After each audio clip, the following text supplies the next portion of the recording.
कल यूपीए सरकार ने अपने दूसरे कार्यकाल के 4 वर्ष पूरे किए और कुल मिलाकर यूपीए सरकार के 9 साल पूरे हुए। उस पर उन्होंने अपनी एक आत्म प्रशस्ति करते हुए जश्न मनाया है और उसी के साथ साथ भारतीय जनता पार्टी की तरफ इंगित करते हुए कुछ आधारहीन आरोप लगाए हैं।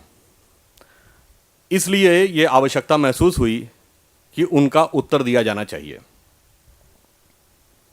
मैं कहना चाहूंगा कि जब रिपोर्ट कार्ड की बात आती है तो किसी भी रिपोर्ट कार्ड में 3 पक्ष होते हैं। एक होती हैं फिगर्स, दूसरा होता है फैक्ट्स और तीसरे होते हैं कुछ कमेंट्स। तो मैं इन तीनों पक्षों पर सूक्ष्म में आपको इस सरकार के विषय में कुछ बताना चाहूंगा। हमें बहुत आश्चर्य हुआ जब इस देश के प्रधानमंत्री, जो कि एक बहुत विद्वान अर्थशास्त्री माने जाते हैं, और उन्होंने ये कहा कि जब उन्हें सत्ता मिली तो गिलास खाली था। इस संदर्भ में यदि हम आंकड़े देखें तो मुझे बहुत आश्चर्य है कि आंकड़ों के ठीक विपरीत उन्होंने ऐसा बयान कैसे दिया। 2004 में जब हमारी सरकार गई थी, हम सभी को पता है कि उस समय विकास की दर 8.3 या 8.4% थी। मुद्रास्फीति की दर या रेट ऑफ इन्फ्लेशन 3.77% था। आज विकास की दर 5% के आसपास आ गई है और मुद्रास्फीति की दर कम होने के बाद भी 7-7.5% पे है।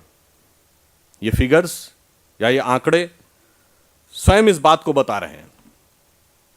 उस समय इस समय इस सरकार का जो डेफिसिट है, फिस्कल डेफिसिट, वो 5.9% है, जो कि 1991 के स्तर पे है।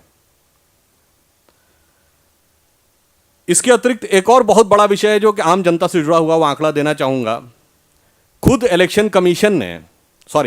प्लानिंग कमीशन ने अपने नेशनल सैंपल सर्वे के जो आंकड़े प्रस्तुत किए हैं 2009 और 10 में, उसमें उन्होंने लिखा है कि 1999 से 2004 के बीच में 60.7 मिलियन रोजगार सृजित हुए थे और 2004 से 2009 के बीच में केवल 27,20,000 रोजगार सृजित हुए हैं। इतना ही नहीं, उसमें यह भी उल्लिखित है कि जो कोर सेक्टर्स हैं, एग्रीकल्चर और मैन्युफैक्चरिंग, उसमें निगेटिव ग्रोथ हुई है। तो मेरा कहने का तात्पर्य यह है कि ये आंकड़े स्वयं इस बात की गवाही देते हैं कि जो प्रधानमंत्री जी ने कहा वो क्या सत्य है। सबको पता है कि जब हम हटे तो उस समय हम करंट अकाउंट सरप्लस थे और आज करंट अकाउंट डेफिसिट हैं। उस समय पूरी दुनिया में चर्चा होती थी India is a success story. आज कहा जाता है the success story of India is over. तो भारतीय जनता पार्टी का यह मानना है कि गिलास खाली नहीं था बल्कि लबालब भरा हुआ था और आज जो आपको आधा गिलास दिखाई पड़ रहा है वो हमारी उसी कमाई का अवशेष है जिसे आप भ्रामक रूप में देश की जनता के सामने रखना चाहते हैं। अब इसके बाद दूसरा पक्ष आता है फैक्ट्स।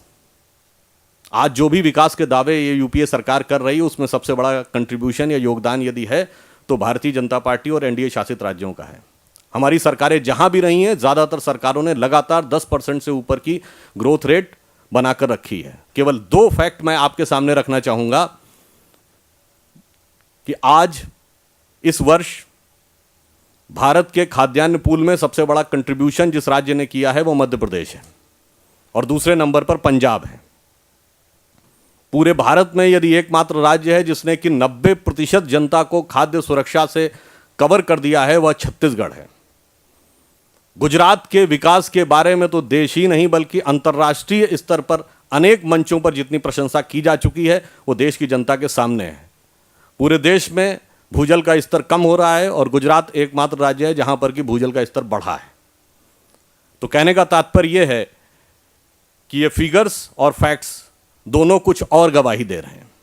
तीसरी चीज आती है कमेंट्स। तो मैं सिर्फ इतना ही कहना चाहूंगा कि हाल ही में कोलगेट के मैटर के ऊपर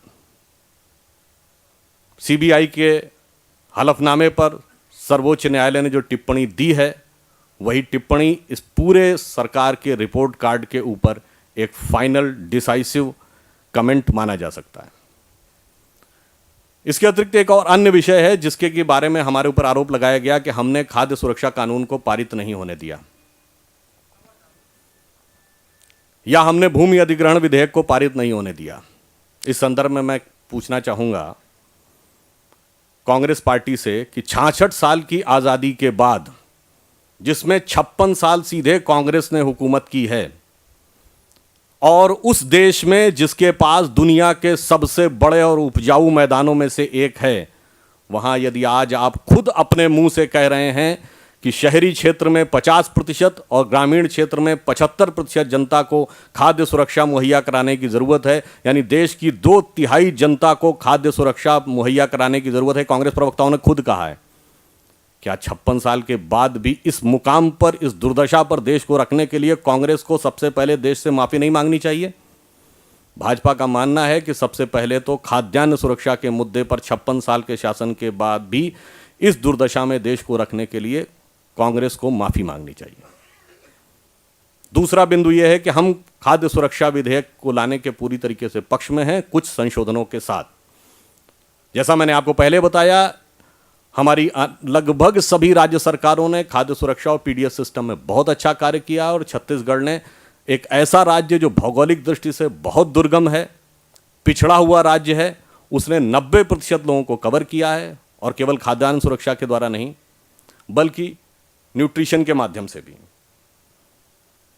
और मैं ये भी कहना चाहूँगा कि जो ये आरोप लगाया जा रहा है कि भाजपा के सहयोग की वजह से नहीं पूरा हो पाया, तो मैं ये भी कहना चाहूँगा कि न्यूक्लियर डील और एफडीआई क्या हमारे समर्थन से इस सरकार ने पारित करवाए थे? हमारे भरपूर और पुरजोर विरोध के बाद भी इस सरकार ने पारित कराए थे, क्योंकि उसमें उनका इंटरेस्ट था, उसमें उनका वेस्टेड इंटरेस्ट था। और खाद्य सुरक्षा वाला जैसा विषय, तो जैसा मैंने आपको बताया, 56 साल से देश की जनता के को इसी प्रकार से भ्रम में रखे हुए हैं, तो ये उनके लिए एक राजनीतिक मुद्दा है। वो दोनों विषय उनके लिए रुचि के विषय थे, इसलिए उन्होंने उसको पारित करा दिया। और अंत में मैं एक और बात कहना चाहूँगा कि टिप्पणियों के संदर्भ में कल ही जब यह सरकार अपना जश्न मना रही थी, उस समय दिल्ली के लोकायुक्त ने 2008 के विधानसभा चुनावों के दौरान दिल्ली की सरकार के द्वारा राजनीतिक हित में सरकारी धन के दुरुपयोग के आरोप को सही पाया है, और इसके लिए उन्होंने कांग्रेस पार्टी और मुख्यमंत्री शीला दीक्षित से 11 करोड़ रुपए वसूल करके सरकारी खजाने में जमा करने का निर्देश दिया है। और इस विषय में जो पीआईएल और सारा प्रयास था, वो हमारे पूर्व अध्यक्ष दिल्ली के जो विजेंद्र गुप्ता जी द्वारा किया गया था। आज जब लोकायुक्त की रिपोर्ट सामने आ गई है, तो ईमानदारी का तकाजा तो ये है कि मुख्यमंत्री शीला दीक्षित जी को त्यागपत्र दे देना चाहिए, कांग्रेस पार्टी को उनसे त्यागपत्र लेना चाहिए। परंतु कांग्रेस पार्टी का जो ट्रैक रिकॉर्ड रहा है, उसको देखते हुए हमें इस बात में पूरा संदेह है कि वो कोई उचित कार्रवाई करेंगे। इसलिए भाजपा की दिल्ली इकाई इस विषय को लेकर अनवरत आंदोलन करती रहेगी। जो कुछ आज देश में दुर्दशा है और उसको जिस प्रकार से जश्न के रूप में इस सरकार ने प्रस्तुत करने का प्रयास किया है, उस पे मुझे सिर्फ एक पुराने कवि की कविता की एक पंक्ति याद आती है कि विद्युत की इस चकाचौंध में देख दीप की लौ रोती है, तेरे सियासी जश्न के खातिर जनता कितनी बली होती है। धन्यवाद।